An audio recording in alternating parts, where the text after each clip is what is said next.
Hello everyone, my name is Stephen Murray and welcome to this episode of The Gift of Giving. This program focuses on the local foundations, non-profits and charities here in Nevada. The individuals here today, they are making the world a better and brighter place here for us. They're the unsung heroes and the angels in our community. So let me welcome our guests from Michael's Angels Paws. We have the founder, Stephanie Gherkin, and the CEO, Emily Villarreal. So welcome to the program. Thank you for having us. Oh, it's a pleasure of welcoming you here today. So you're the founder.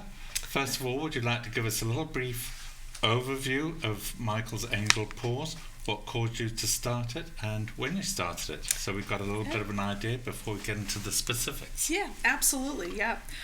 Michael's Angel Paws was born about 2012. In remembrance of my son, who my husband and I lost back in September 11th of 2011. Sorry to hear that. No, it's okay. Thank you for your condolences, but it's been, this is his legacy. So he was, we found out we were pregnant and that he didn't have a quality of life, and then there were things that he just wouldn't have life, so we ended up terminating the pregnancy. But if he had have survived, we know he would have needed a service dog to be by his side to give him the independence that every parent wishes for their children. And so from there, it became Michael's, and that was a dream that was given to my husband to name his son Michael. And then Angel came from a friend of mine who so graciously gave me a scholarship to go to school. She always thought I was her angel. Boy, did I have her figured. Boy, did she have me dialed in wrong. And then the paws came from the real angels are the four-legged dogs that bring the journey to that. So we, and that's how Michael's Angel Paws came together, was in remembrance of him. And we've been going strong for the last couple of years, and it's just been, so that was what came of him. So out of darkness came light. And Absolutely. He's just been, so this is his legacy, and I've got two baby girls. I've got an 8 and a 9-year-old that know everything about his brother and know exactly why we do what we do every day. So. And what a wonderful legacy. Yes. What a wonderful legacy. Yeah. So. And Emily, you're now the CEO. Yes, I am. So when did you join, and what made you join Michael's Angel Paws? Well, it's a funny story, actually. So I became the CEO of February of this year. So it's been a short journey, actually, with the Michael's Angel Paws team. But I started my relationship with Stephanie back, maybe like 2 years ago, 3 years ago now, when I was at Subaru of Las Vegas. I researched therapy dogs online. Michael's Angel Paws popped up, and I read Stephanie and Bryce's story, and I think it just, hit home, and it tugged on all of the right heartstrings. I called Stephanie, and she didn't answer my phone call, so that's okay. But I left her a very awkward voicemail, just telling her how much I loved her story and how much I wanted to work with her. And we started a Subaru therapy dog team. So I actually put my dogs through training with Stephanie and Michael's Angel Paws, and we built that relationship. We continued it throughout my time at Subaru, and when I was kind of ready to start a new journey, I knew I always wanted to go into the nonprofit world. Stephanie approached me 4 days before my wedding, and she kind of came to me with Bryce and gave me this opportunity to come on board with Michael's Angel Paws. And in my heart, I knew it was the right thing to do. It's based off of family, and you couldn't ask for a better place to be and to work than alongside family. And it's been a great journey ever since, and it's been ever changing. So it's my welcome to the nonprofit world and the community. I've served it from a corporate side, but now I get to live it every day, and I get to work with my family, and I get to work with Stephanie's family, our trainers' families. So it's really, really nice to be able to be a part of a community that is just so close-knit, and they have an pouring of love to give back. That's so it's great. Exciting. Great. Well, when you said a funny story and you were contacted 4 days before your wedding, I thought you were going to say you cancelled your wedding. We're leaving it. No, I think my husband would have left me. Yeah. So as it relates to now you do therapy dogs and you do service. Which communities do you go out to? And let's start with those, and then we'll find out how you get the dogs trained and how you find the volunteers and what have you. So what are the communities that you focus on? So for our therapy dogs, those are dogs that we do it through smiles through wagging tails is what our tagline is. And those are individuals' dogs, like Emily's dogs. Frankie, who's one of our therapy dogs, goes out and just brings the dog into a hospital, Reading with Rover program. We do the schools. We do a lot of conventions down on the strip and stuff, and they're just there just to bring joy and happiness, just to change somebody's day. We all know a dog helps brighten our days. And absolutely. All the research that goes into that. And that just really serves anybody in the population here in our community of Las Vegas that just needs a smile. Okay. Nothing more than a wiggling butt coming in to say hi to you when you've had the long day of chemo or something like that. It takes not the best situation, and maybe just brings a little bit of happiness into that. And sure. And that's where our therapy dogs and our therapy dog program developed from, a lot of people that what I worked with that said, hey, we want to do something with our dogs and give back to the community with our dogs. And so that's when we looked into it and began our therapy dog program. Yep. Just before you move over that, still as we're talking about the therapy dogs, if there's any viewers out there that want to be part of the therapy program, when you reach out to these communities like the hospitals, do these volunteers, they just go in when they feel like it, or there's certain days where Saturday morning from like 10 to 11 they have to commit to go to this senior center or a little bit of whatever? both. Yeah, I was gonna say a little bit of both is kind of how we do it. There's things that we set up as a company and stuff, and then there's also our teams can go out and do wherever they want. They just have to go through, so I'll use Summerlin Hospital, for example. We've got a lot of teams over there at Summerlin Hospital. They'll go through Summerlin Hospital's volunteer orientation. They've got to go through all that stuff, the background checks, things like that. And once they've been through that and approved by their volunteer agency, then they can go and do as many days and hours as they want and go at specific times. And so they can go whatever works with their schedule. Okay, so you don't have it organized where one person goes on Monday and somebody else on a Tuesday. No, they get to do they it. Kind of determine that for themselves. Pick out when they want to do it. Yeah. We never want to limit somebody's will to volunteer, because the amount of volunteers we can have in the community, the better. So they can absolutely join some of the events that we have, which is a lot of the conventions. But a lot of people find the niche that they truly enjoy, and that's what they stick to, whether that's the treatment centers, that's memory care facilities. They all find their own thing, and they love to stick to it. And their dogs love it too. Yeah. People get used to the dogs. Yes. So. No, at one of the senior centres that I used to frequent, one of your volunteers, Alex Bratty, she used to come with her dog, and that dog just loved the people, and every time they pat their heads, the dogs would roll over and put their feet in the air, and they just love the fuss and attention. But that's what dogs. Oh, absolutely. That's what dogs are like. Now, the volunteers themselves, do they have to have their own pets? So as far as our therapy dog teams, they do need to have their own pets, but we can always utilize the volunteers too if they want to help, like maybe facilitate some of our therapy dog stuff events that we do, kind of head them up for us, or we're always open to volunteers or whatever you can do to give back and help us. We're not going to say no. No, good. We'll take all the help we can get. Good, for sure. And so, if there's somebody in a family that lives in an apartment and they're not pet friendly, for example, and so they can't have a dog, but they love dogs and they want to give back, they could reach out to you and you'll give them a dog that they can take to a community centre or to a hospital. You would actually do that? Or? So with something like that, we could have them come to the office. Come to our new indoor training center. Yes. There you go. And we've got a gentleman here, Brandon, that wants to come out, and he just says, I just need snuggle staff. And I says, well, come on down and you can have all the snuggle fest you need. So. Yeah, they can join us at conventions, things like that. Okay. We don't physically supply them with the dog.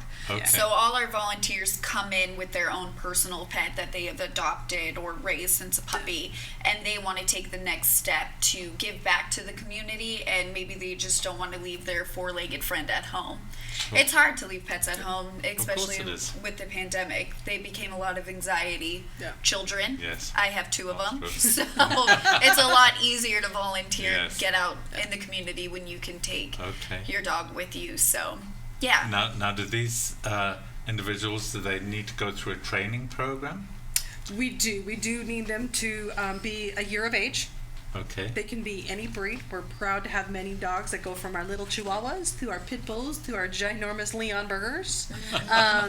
They need to pass the American Kennel Club's Canine Good Citizen test, and Okay, all of our good. coaches are all evaluators for them, as well as our therapy dog test that I put together.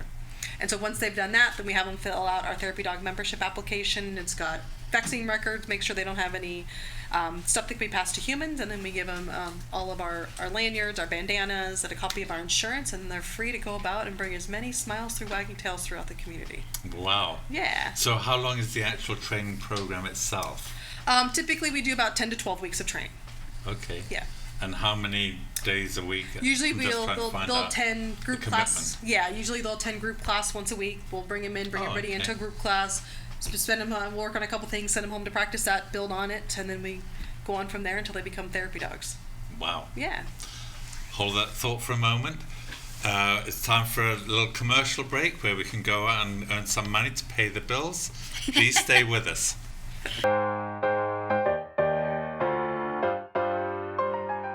With our award-winning patented Ultimate 3-in-1, pack wrinkle-free in our innovative garment bag, generous duffel, and all-purpose day pack for incredible versatility. Experience easy wrinkle-free packing with quick access to travel essentials. Exclusively ours, an extension pocket for longer items or additional storage.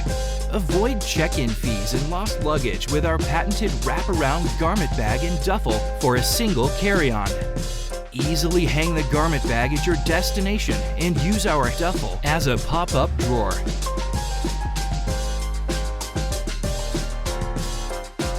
Back at home, the duffel and garment bag fold neatly into the day pack for compact storage.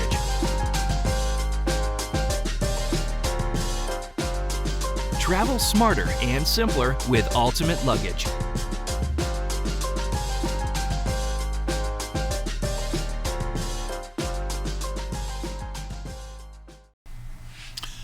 Thanks for staying with us and welcome back to the program. And we're talking today with Stephanie Gherkin and Emily Villarreal from Michael's Angel Paws. So, following up on what we were saying, the service dogs, we've talked about therapy. What's the other half that you'd like to talk Our other about one a little bit? is our service dog program, and those are dogs that are specifically trained to help someone mitigate a disability. And they are granted public access, and those are ones that go through about 18 to 24 months of training. Oh my. Yeah, so it's not, and it's a very It's a rigorous commitment. program and a commitment, because that dog is basically becoming your battle buddy. You know, it goes everywhere you do. So we work on basic to advanced levels of obedience, public access, and then skills specific to their disabilities. So we do a lot of work with our veterans, helping them with their PTSD as far as their blocks and their covers. Right. We'll do diabetic alert dogs. So dogs will be able to detect the low blood sugars, either type 1 or type 2, depending on what ones. And then we do the mobility, which is your ones to see where the dogs are there with the handles, help pick up things, open doors, open the elevators, do all sorts of stuff. Those ones, and they go through there, and they're specifically trained to help that one. We put them through a rigorous program, take them down to we have access to the RTC, their mobility training center down in the Southwest. We're able to utilize that and teach the dogs how to get off and on buses safely, which then transitions into, flight traveling with, car, freight, air, all of that stuff. So it's really nice that, we can utilize our entire community, and then, it's kind of for a big soiree, we take them down to the Strip. We throw them where it's really intense. Yeah, so if you can pass walking down the Strip and still do your job for your person, you're golden. There you go, Yes. So, signed up for life. The ultimate test. The ultimate so, Las Vegas we're very test. fortunate to live in the city that we do, that has access to all this stuff. We can take them down to Circus to work on amusement parks. We work with a lot of young families, and a lot of families, we want to go to Disneyland, so we're like, so we can work them towards all of those different goals and custom tailor it to just what they need. That's cool. Yeah, and it's really cool. We get to meet a lot of fun families. Yeah. We become really good friends, and they raise that dog under our guidance, and it becomes their kid to help them and give their kid or that independence that they've been looking for to live life on their terms and not the terms of their disability. Wow. Yeah. Sounds like needed a lot of volunteers for all these different programs. How many volunteers do you actually have currently within your organization that are regular volunteers and dependable volunteers and follow through? Well, our therapy dog program, we've graduated over 400 now, over 400 therapy dog teams since we started the program, which was in 2017, I believe. Yes. Yeah. So, I mean, we've cranked out a lot of teams. Right now we have about maybe like 150 active teams that are in the Las Vegas community serving people every single day. So we definitely do have a lot, and it's awesome to watch Stephanie and the team of trainers that we have work with these service dog clients and watch their confidence come from this all the way up to this. Yeah, it's incredible. So we definitely do have a really great volunteer base that follow us, and we're thankful for it. You could always use more though. Absolutely. Now, when you say you had 400 teams, how many are there in a team? 2. It's a dog and a handler. Yes. Oh, okay. A dog so and a when handler. You said teams, I thought there was like 4 or 5 and they all network with each other. So dog and a handler. Dog and a handler, that's what makes a therapy 400 dog team together. Therapy dog team. Wow. And are there any, other than the guidelines that you said they have to go to the canine and get the certificate, are there any other requirements that you have of your volunteers other than they have a love of giving back to the community and a love of dogs? Definitely that. And a dog needs to be able to pass the temperament test just in public. So what we do is we have the handler and the dog come, and Stephanie or one of the team members will do a temperament test, because we want to make sure we're sending out dogs that are comfortable in the community. You know, some dogs maybe aren't really great with wheelchairs, or they get spooked easily, so we want to make sure we're working through those and catching those earlier than later. Well, they're not great with children that pull their tails and things like that. Dogs have their own quirks like humans. Of course they do. So so you probably don't have too many pit bulls, I guess, in your... We do. You do? Yes, wow. we love our pit bulls. They sometimes get a negative rap, but they're big teddy bears. Yeah. We have a few. We have a few service dogs that are pit bulls. Yeah. We do not discriminate against dogs. We do not breed specify. No. We do not. No. Okay. We accept all breeds. Yeah. There you go. Good and that was very important for when we started the program, that we want to make sure that we accepted all breeds. Just because, you know, even though, I mean, we have Akitas that are service dogs, and most people think of an Akita as like, yes, you know, but it's just, we're more looking for the temperament of the dog, that they have the right temperament to handle whatever job they want to go do. Like if they want to be a therapy dog, they might enjoy, you know, they enjoy going and seeing people, you know, and you know, being the world's best Walmart greeter, you know, and same with our service dogs. I mean, we're asking them to live in a human world, and the human world can be scary and crazy at sometimes, and so we just want to make sure that, you know, they have the right adaptability to understand how the life works with them, and then, you know, we grow and then we train them and work with them and, you know, increase their confidence and things like that. So that it doesn't matter about the breed, but what we're looking for is they have the right temperament to match it, and then as a service dog, they also have the right what they need to fulfill that job. You know, that's a match there for the individual as well as the dog. Like, I can't ask a Chihuahua to be a mobility support dog. No. We would crush it. Yeah, you know, so I have to make sure, like, okay, now the dog that we have, is it a right match, and is it suitable for what the individual is asking for? Like, you know, if the Chihuahua needs to be a diabetic alert dog, fabulous. It's perfect. As long as the dog can alert to the drop in blood sugar and the sugar levels, it doesn't matter what size it is. But Chihuahua's not exactly going to pick up my purse half this day and age. So my purse probably weighs more than the Chihuahua. Right. So, there you go. Now, do you find there are certain dogs, when you're doing the temperament, you think this dog's going to be perfect in a senior centre? They're not going to jump up on a senior's lap or knock them over as they're walking along the corridor. Do you sort of tailor them towards certain organizations? And sometimes.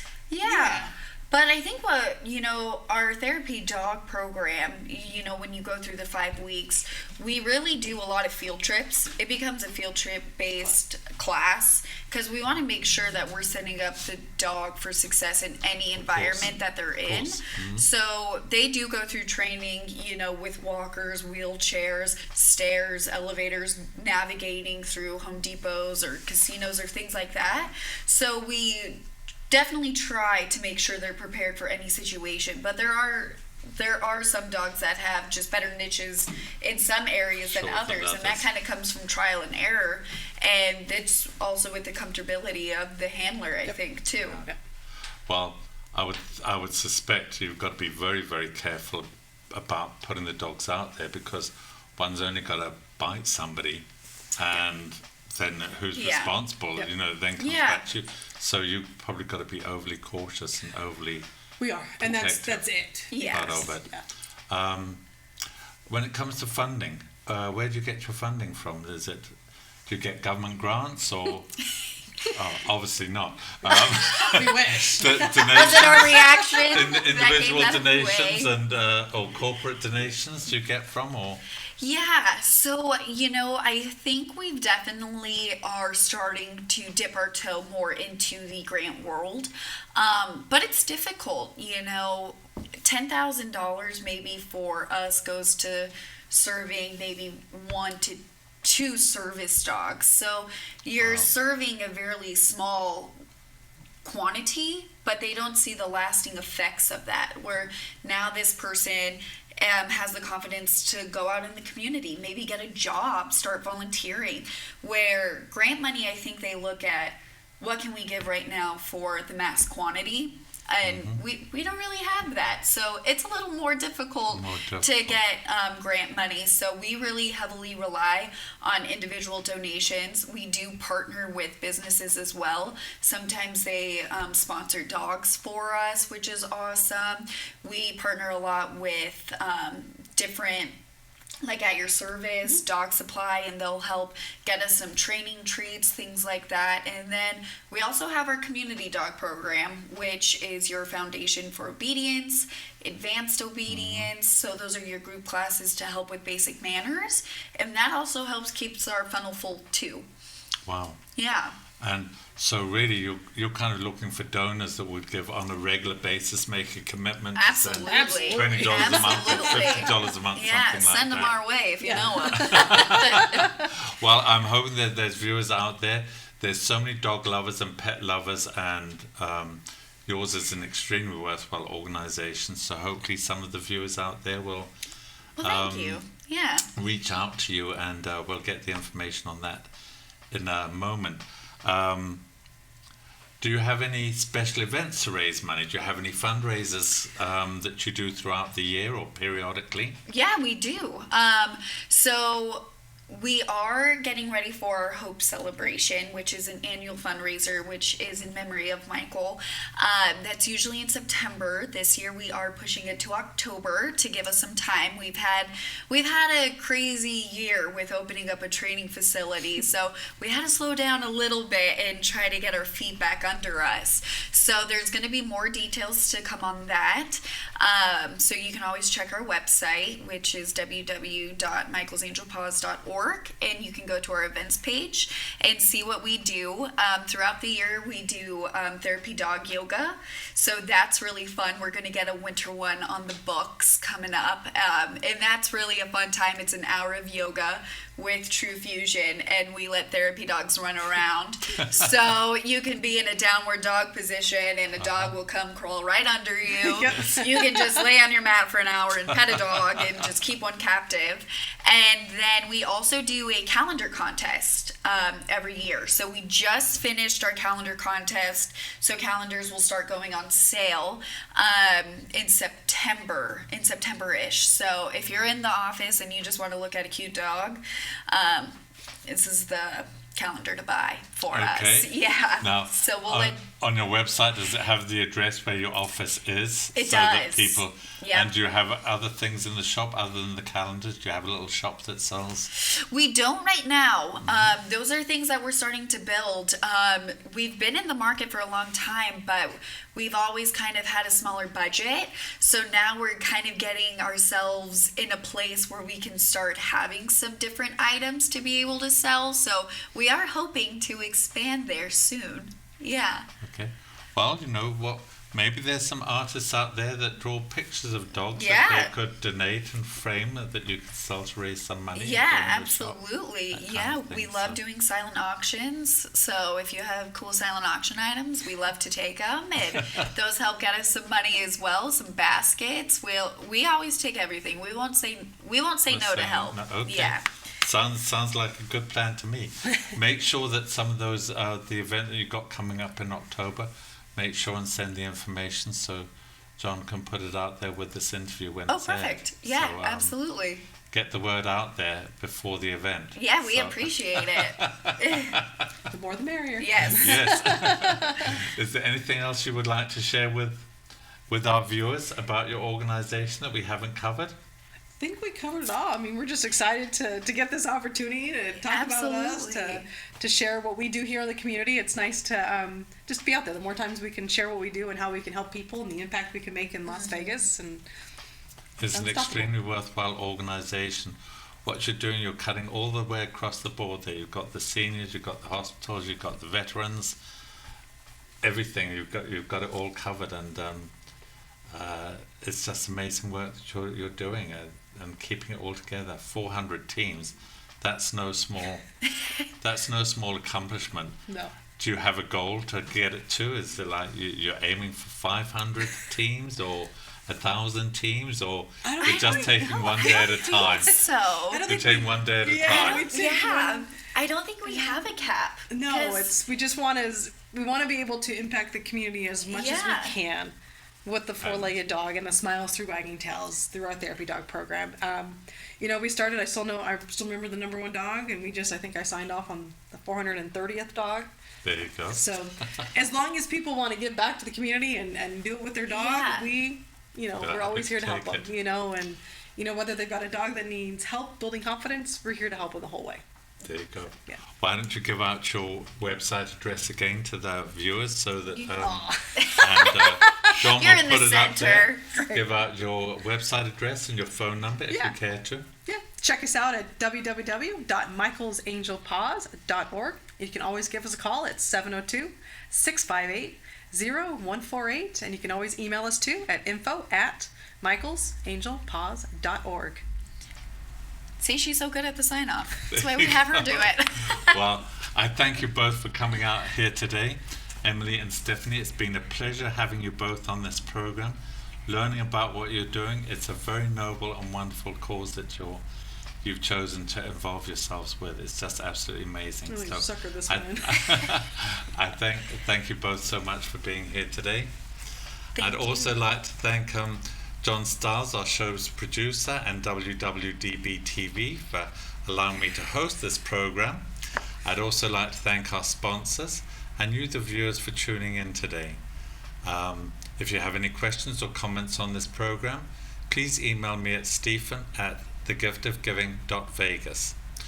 Thank you again for tuning in today. I hope you'll join us next week, where we will be reaching out to Reno and Lake Tahoe area for the Dreams Foundation, and they will be telling us about their organization. So I hope you will join us next week. In the meantime, stay safe, have a fabulous week, and we'll see you soon. Bye for now.